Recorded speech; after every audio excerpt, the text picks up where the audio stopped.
গরমকে গালিগালাজ না দেওয়া, গরমের সিজনকে কি না দেওয়া, গালিগালাজ না করা। প্রিয় ভাইরা, আমাদের অনেকের বদভ্যাস আছে, গরম বেশি হলে গরমের মা বাপ 14 গোষ্ঠীর নাম ধরে গালিগালাজ করি।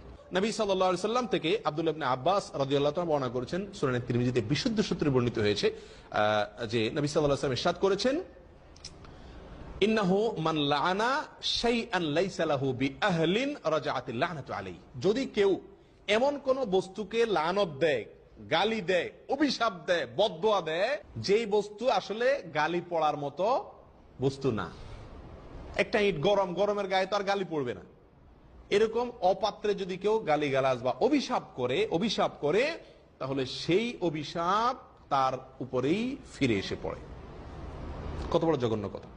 তার অভিশাপ ওই ব্যক্তির উপরেই ফিরে এসে পতিত হয়। প্রিয় ভাইরা, এই জন্য গরম যত কষ্ট দেখ, যত কষ্ট হোক, কারেন্ট নাই, কষ্ট হচ্ছে গরমে, এই জন্য গরমের মা বাপ তুলে বা যে কোনো ভাবে গরমকে কি করা যাবে না,